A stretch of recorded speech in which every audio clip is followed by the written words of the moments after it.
Thomas James takes his first bite of freedom more than 30 years ago. At the age of 23, he was wrongly convicted of murder. 30 years later, he walked out a free man. This is what you keep saying about Florida. I just want to establish that. That's fine. What do I keep saying? There you go. When it comes to Florida, that's the one. I keep saying that it's a place that you should avoid. You should stay. I have family that wants to go to the U.S. this summer. They actually want to go to Florida. I'm not going. I'm like, actually right now, and this is not even a joke. I'm right now ruining an entire family trip because they want to bring my daughter. I'm like, nope, nope.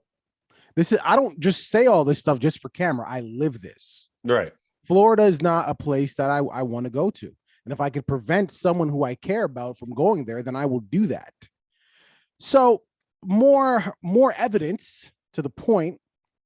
A Florida man was exonerated after spending 32 years in prison. Now, that's a beautiful thing. It sucks that he had to go to jail for the wrong reason in the first place, but the fact that he was able to get out, that's a beautiful thing. Why though? Why was he exonerated? That should be the obvious question. Well, of course, in Florida, and this is understandable, all black people look alike. We all look the same. Right now, you can see a clear difference between me and my friend over here. Obviously, you know, he's him and I'm me. But if you are a Floridian and you're watching this video, you're seeing the exact same person because all black people look alike. That's right. You've pieced it together. Wrong identity. He was in jail because they thought he looked like the person who actually committed the crime. Right. So this was a home invasion that apparently occurred when he was 23 years old. Mm-hmm. And during this home invasion, there was a Mr. McKinnon who ended up dying, who ended up getting killed. Now, there were two witnesses that identified the person who committed this home invasion. There was no physical evidence. There was no DNA. There was nothing else connecting this gentleman who got convicted other than this eyewitness testimony. And one of the witnesses was the stepdaughter of Mr. McKinnon, who, of course, during her testimony said, listen, I'll never forget. I know his face. Of course you do. I will never, ever forget that face. And this is definitely the man that did this. Was the testimony. Of course, I'm exaggerating a little bit, but those were her words, essentially. You know what it is. Many years later, the other witness, while in court with the man who apparently committed these crimes, was asked to identify the man. Now, let me repeat that again. The other witness to this, responsible for convicting this man, went on trial many years later, so after he was convicted, and was asked to identify the man who committed these home invasions. And the response was that the man was not sitting in the courtroom, even though the man was sitting in the courtroom. I will never forget his face.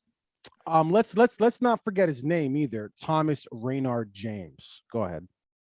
Yeah, well, you know, I mean, no, I'm done. I mean, what else is there left to say? I mean, but mic drop after that. Boom. That was my conclusion. I will never forget his face. You know, the video that I showed or that we shared with you guys before we started providing our commentary, I just think it was interesting that, again, this is Florida news coverage, that they started with him eating fried chicken, right? So again, still some sort of just stay out of Florida, people. Listen, I don't want to feed into the stereotype, but he, quotable from the article that I read, did say that they asked him, what are you looking for? What are you doing? You're out, you're free. What are you doing? And his words were, I just want to spend time with my family and eat some chicken.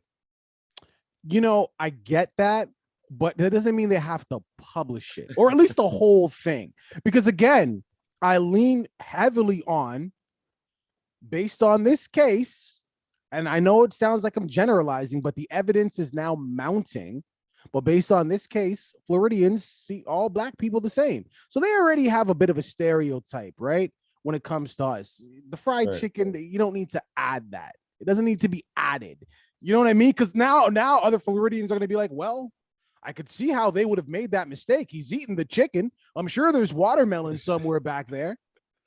I think, okay, well, let's separate from that. Yeah, I hear what you're saying. But I think the craziest part about this, well, there's a lot of crazy parts about this, but for me, one of the things that stood out as well is that they spoke about the appeals that he made before, and that there was about 20,000 documents that they had, and they filed about 10 motions for appeal before he was actually exonerated. And none of those, it's amazing to me how none of those appeals seem to have been able to provide enough evidence. But what helped him was these eyewitnesses finally saying, oops.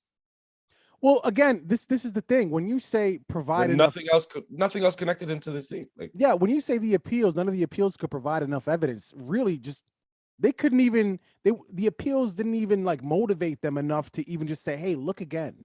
Not even nudge. There's like, nah, that's him. These Floridians, and when I say Floridians, you know that's code for what I'm really saying.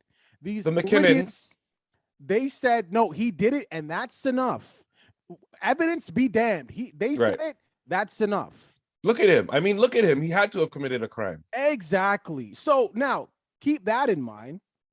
Insert all the appeals. Forget this guy. Forget him. Again, have to go on the word of these Floridians. Went into the courtroom, couldn't point him out.